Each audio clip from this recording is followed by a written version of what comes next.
Episode 2. The Boy with Two Souls. A gentle breeze drifted through the valley village of Elder Hollow, carrying the scent of wildflowers and fresh bread. Wooden cottages dotted the hillsides like pieces of a quiet dream. Smoke rose from chimneys.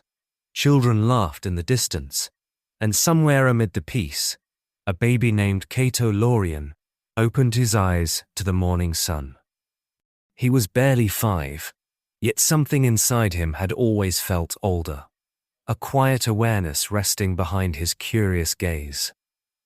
When his mother, Elena, smiled at him, he sometimes caught fleeting echoes of another life, a city of steel and light, strange humming machines, the rush of traffic.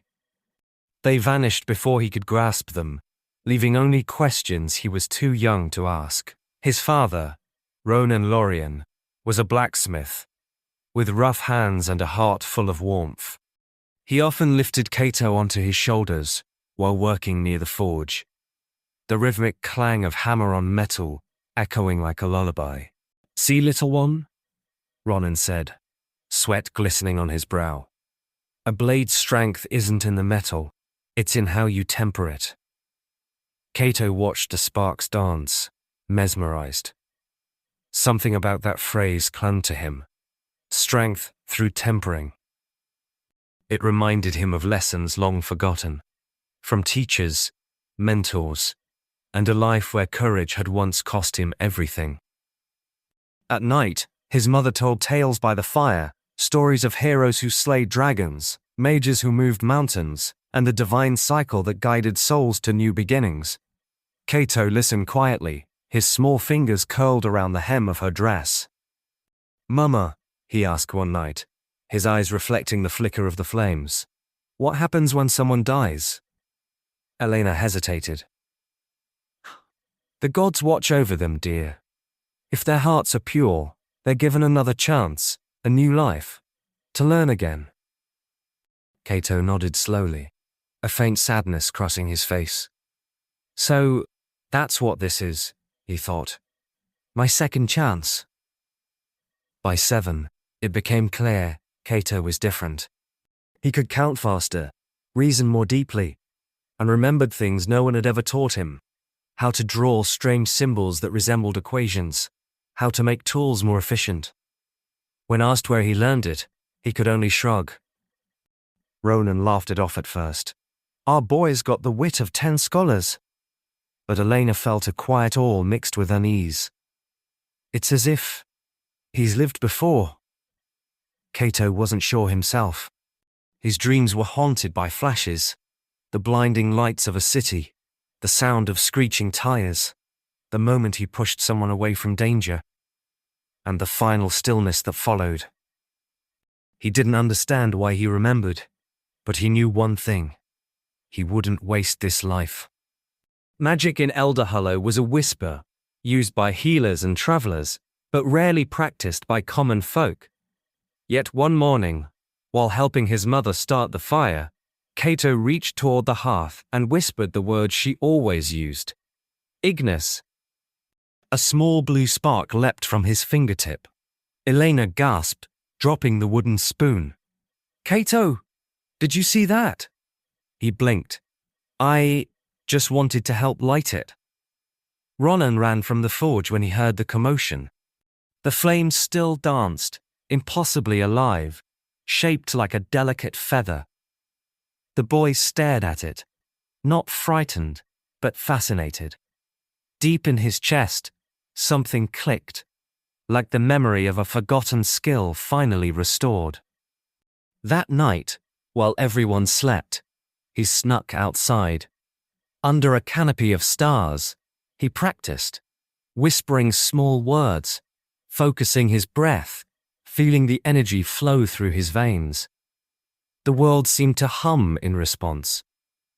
Pebbles trembled, fireflies circled him, and light gathered faintly at his palms.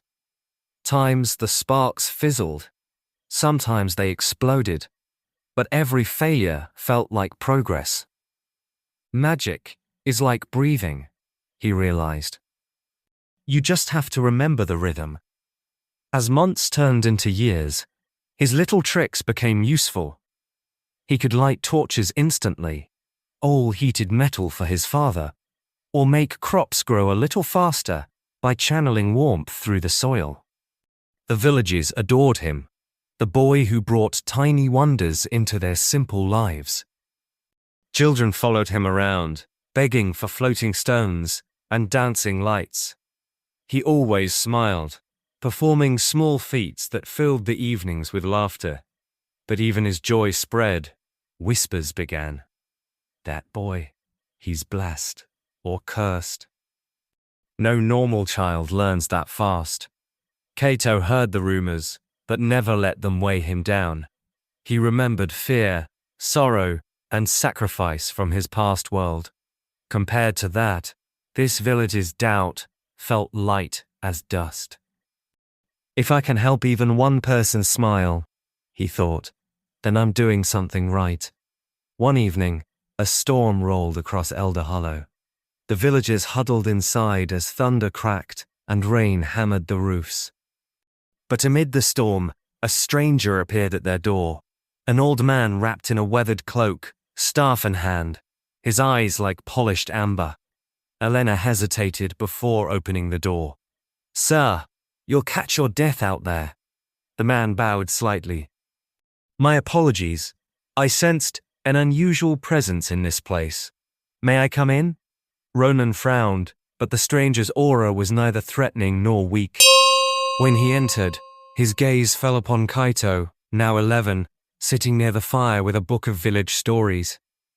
The man smiled faintly. So it's you? Kaito blinked. Me? He leaned closer, his staff faintly glowing. Your soul burns brighter than it should for one so young. Tell me, boy, have you ever dreamed of another world? The question struck Kaito like lightning. His heart pounded. How did you know? Elena's eyes widened. You mean? He raised the hand gently. Fear not. I am Master Oren, Mage of the Silver Sanctum. I seek not to harm, but to guide. He turned back to Kaito, studying the faint blue shimmer in the boy's eyes. You've begun to awaken to mana, yet what sleeps inside you is more than mere magic. It's memory, the echo of another life. That can be both a blessing and a burden. Kaito swallowed hard. What should I do with it? Learn, Oren said, simply. Grow strong enough to decide what your power is for. One day, the world will test you, and when it does, your two souls must stand as one. With that, he placed a small crystal orb on the table. When you are ready, this will call me. Until then, keep your light hidden. The eyes of darker things are always watching. Before anyone could respond, the old mage vanished into the rain, leaving behind only the faint scent of ozone and a whisper of thunder. Kaito sat in silence, staring at the crystal that shimmered faintly with inner light. A swirl of emotions filled him. Fear, curiosity, and an inexplicable sense of purpose. Elena knelt beside him, holding his shoulders. Whatever he meant, remember this, you are our son. No prophecy can change that. He nodded, clutching the orb tightly. I know, Mama, but I think my real journey's only beginning. Outside, the storm eased. Moonlight broke through the clouds, spilling silver across the valley. The boy looked out the window and saw, for the first time, the faint outline of a distant mountain, glowing faintly in the night, a place his heart somehow recognized, though his mind could not. He didn't yet understand that this was destiny calling, a quiet promise that one day, his courage would be tested again. For now, though, he closed his eyes and listened to the rain. It sounded like the heartbeat of two lives beating as one.